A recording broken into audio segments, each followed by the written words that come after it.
Okay, everybody, we're back again. This is section 4.3, and we're going to finish this chapter by talking some little things regarding non-standard types of problems. And I really don't like this section. It's in the book, but I've got to follow what the book says. And other ones, I actually show you a whole new way to come up with minimums. And it's a little more challenging. So in a way, you're getting the easy way out. And that's okay. We'll cover it. And hopefully we'll get through this in a short amount of time. Okay, we're going to talk about two things in particular. Number one is non-standard problems. So if you'll remember, we talked about standard maximization form. We did this in section 1. The objective function is to be maximized. Each variable is constrained to be greater than or equal to 0. So that means like x greater than or equal to 0, y greater than or equal to 0, and so on. And then all the other constraints are of the form, whatever the expression is, it has to be less than or equal to some non-negative constant. So let's look at example. Example 1, working with non-standard inequalities. We want to maximize the objective function 5x plus 10y subject to the constraints. Okay, so we look at this, that's not a problem. The first constraint, x plus y is less than or equal to 20. The second one, 2x minus y is greater than or equal to 10. And then you got x greater than or equal to 0 and y greater than or equal to 0. So when you go to number 2 right here, this is what they're talking about. X has to be greater than or equal to 0. Y has to be greater than or equal to 0. Number 3 here says that both of these have to be less than or equal to's. We got a problem. That one's not. But I can do it if I multiply everything by -1. That would make this negative 2x plus y. And then when you multiply by negative, that flips that around. And then that becomes -10.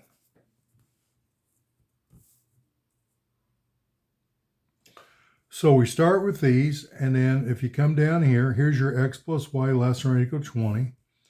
That's basically going to stay the same.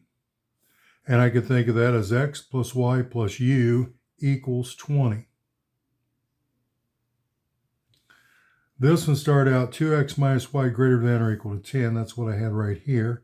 I multiplied through by -1, and I got this guy. So that becomes -2x plus y plus v equals -10. And then if I had m was equal to 5x plus 10y, remember how we flipped the x and y over so it became -5x minus 10y plus m equals 0. -5x minus 10y plus m equals 0. Okay, and then when we set up the matrix right here, I've got 1, 1, 1, 0, 0, 1, 1, 1, 0, 0, and here's the 20. Better yet, let's do it this way. So I got a 1 and a 1, a 1 and a 1. I've got a -2 and a 1, -2 and a 1. Then I got -5, -10, -5, -10. Now if you'll notice right in here, that's your identity, 1, 0, 0, 0, 1, 0, 0, 0, 1. And then my last numbers, I got a 20, I got -10, and then I got 0. Okay, so if you would remember, let's see. The best way for you to see this is notice how you got a -10 right here. That looks a little out of the norm, correct? And when you go back up here, it says it's got to be greater than or equal to some non-negative constraint. So we're going to change the rules. Since the second row it basically indicates that v equals negative 10, because if I let x equal to 0, y equal to 0, then v is equal to negative 10. That violates rule number 2, where v has to be greater than or equal to 0. The negative 10 told me right away that something was wrong.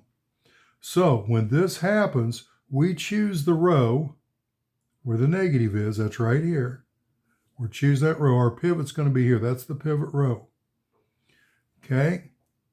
And then when we go across, we want to find a non-positive, or I guess I should just say a negative number. And that's right here. And that becomes my pivot. So finding the pivot's going to be a little different than what we did on the other one. Because it's non-standard, we're going to not follow the rules quite the same. Which means we're going to take that negative 2 and we want to change that into a positive 1. So, try to get these on here. So the top row stays the same. So I got 1, 1, 1, 0, 0, 20. Same thing I had right here. The second row I'm going to multiply through by negative 1/2. So negative 1/2 times R2. So negative 1/2 times negative 2 is 1. And that becomes my pivot. Negative 1/2 times 1 is negative 1/2. Negative 1/2 times 0 is 0. Negative 1/2 times 1 is negative 1/2. Negative 1/2 times 0 is 0. And negative 1/2 times negative 10 is 5. Okay, so now I got the 1. Now I want to get 2 zeros. I want to get a 0 above and a 0 below. So to get the 0 above, I'm going to take negative row 2, because that's the pivot, plus row 1. Negative row 2 plus row 1. So negative 1 plus 1 is 0. Negative 1/2, that's 2 negatives, makes positive 1/2. 1/2 and 2 halves becomes 3 halves. 0 and 1 is 1. We're going to take the opposite, that becomes 1/2. 1/2 plus 0 is 1/2. 0 plus 0 is 0. And 5 plus it's negative 5 because I'm multiplying by negative 1. Negative 5 plus 20 gives us 15. Second row stayed the same. And then to get a 0 where the 5 is here, we're going to multiply by 5 and add. So 5 times row 2 plus row 3. 5 times 1 is 5 plus negative 5 is 0.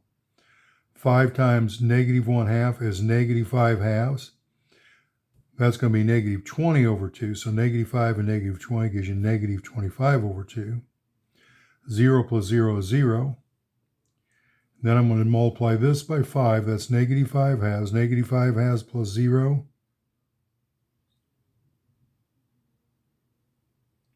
is negative 5 halves. 5 times 0 is 0, plus 1 is 1. And 5 times 5 is 25, plus 0 is 25.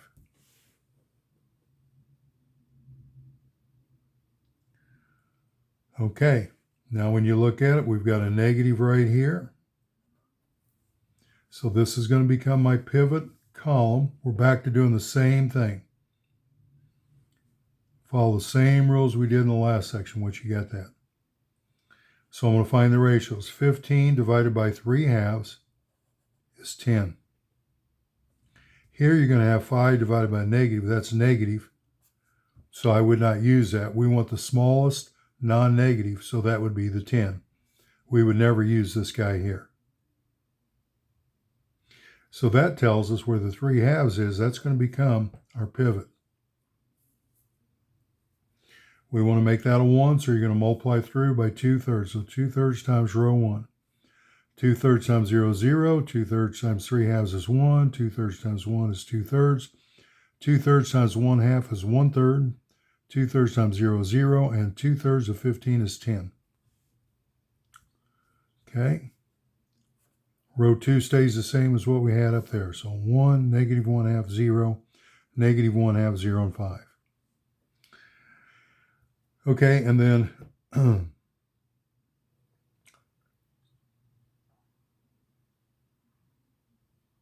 then the last row stays the same because I was just getting the 1 up here, and that 1's going to become the pivot.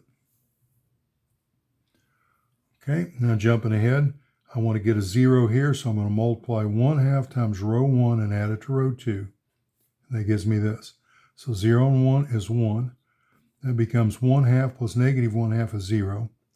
1/2 of 2/3 is 1/6. Got something wrong here somewhere. Maybe it's supposed to be 1/6. I'll just put it that. It's not going to change anything. And then you're going to take 1/2 times 1/3 is 1/6. And that's negative 3/6. So 1 negative 3 becomes negative 2. Negative 2 over 6 becomes negative 1/3. 0 plus 0 is 0. And then we're going to take 1/2 of 10 is 5. 5 plus 5 is 10. And then the last one, we're going to multiply to get a 0 here. I'm going to multiply 25 over 2 times 1 and add. So 0 and 0 is 0. 25 over 2 times 1 is 25 over 2 plus negative 25 over 2 is 0. 25 over 2 times 2/3 is 25 over 3 plus 0 is 25 over 3. 25 over 2 times this becomes 25 over 6. This becomes negative 15 over 6. So 25 and negative 15 is 10. 10 over 6 is 5/3. 25 over 2 times 0 is 0 plus 1 is 1. And 25 over 2 times 10, that's going to be 125 plus 25 gives you 150. At this point, we're done. You can see the maximum is $150. And then to find the x value, remember you got your x column and your y column. So the 1 is here, so that tells you x is equal to 10. That's how I got that. And in the y column, the 1's here, so we go over here, and y is equal to 10. So the maximum is at 150, and that happens at 10, 10. So going back to the beginning, the big thing was, since that was a greater than, and it's supposed to be less than, I had to change it. So that's what I did here.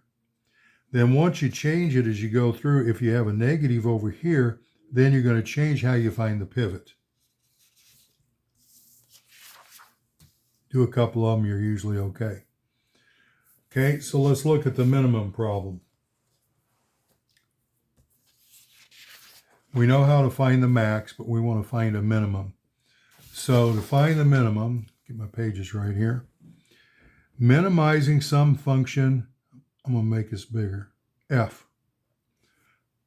Okay, where f is, if I go back to, where was I at on the other page? So that means this would be f. That x, no, I'm sorry. No, this would be f, I'm sorry. So we're going to say f is equal to 5x plus 10y. So that's what we're talking about with f. Okay, so if I want to maximize f, I minimize f, then that's the same as maximizing the opposite of f. Okay, so let's start with right here. So if f is equal to 3x plus 2y, then negative f is going to be negative 3x minus 2y. All I did is multiply through by a negative. And I'll come back to that in a minute. Okay, so here's your problem. I'm making you dizzy. Look at this. So I got x plus y greater than or equal to 10. X plus y greater than or equal to 10. Okay, I can't have greater than, so I got to flip it around. So you're going to multiply through by negative 1. So that gives you negative x minus y less than or equal to negative 10. The second function, I had x minus y less than or equal to 15. That's okay. I don't have to do anything. Okay, so now when I skip ahead,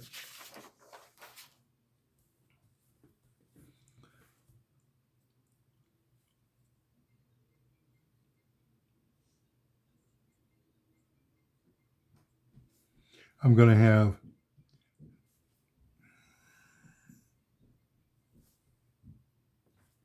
I'm going to have negative x plus negative y, I don't have my negatives in there, plus u equals negative 10. So all I did was here and I put the u in there to make it equal.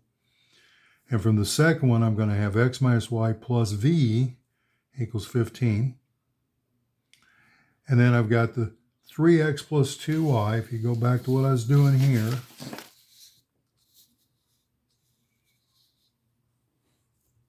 it was negative 3x minus 2y. And remember when we were setting this up back in the last section, we took the opposite and made that positive 3x plus 2y plus m equals 0, came to the other side. So I'm going to have negative 1, negative 1, negative 1, negative 1.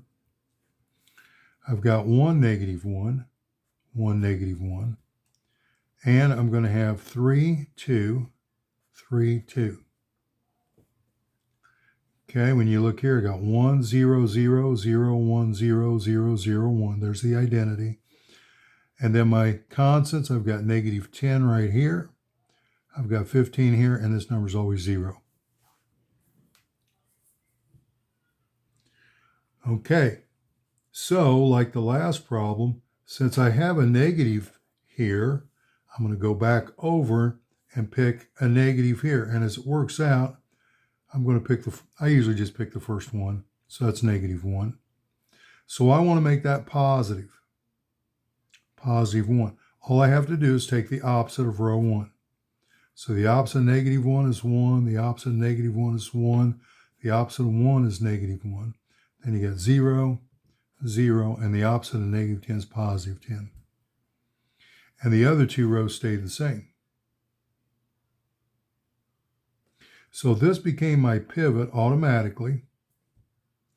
And now I want to get zeros below. So if I take row 1 plus row 2, 1 plus 1 is 2. 1 and negative 1 is 0. Negative 1 and 0 is negative 1. 0 plus 1 is 1. 0 plus 0 is 0. And 10 plus 15 is 25. On the bottom row, to get a 0 here, I'm going to have to multiply by negative 2.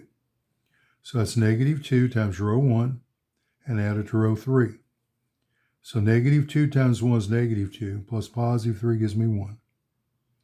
Negative 2 times 1 is negative 2, plus positive 2 gives me 0. Negative 2 times negative 1 is 2. 2 plus 0 is 2. 0 plus 0 is 0. 0 plus 1 is 1. And negative 2 times 10 is negative 20, plus 0 is negative 20.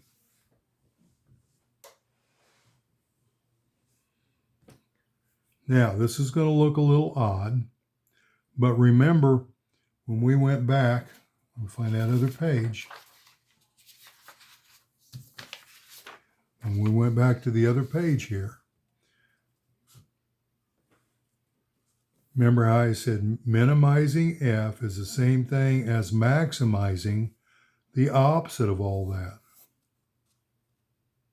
negative f. So I plug this in. That means my answer in the end will be negative. So this is saying that negative f equals negative 20. So I shouldn't say f, I should say m at this point. So m is going to be positive 20.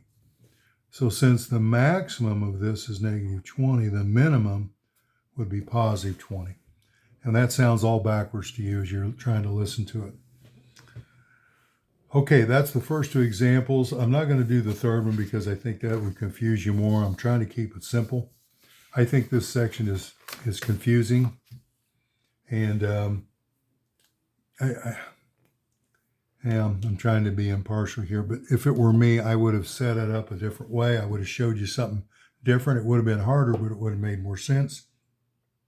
And you would understand why you're doing it a whole lot more than doing this thing here in section 4.3. But when you take the test, it's going to be based off of this. So this is simpler.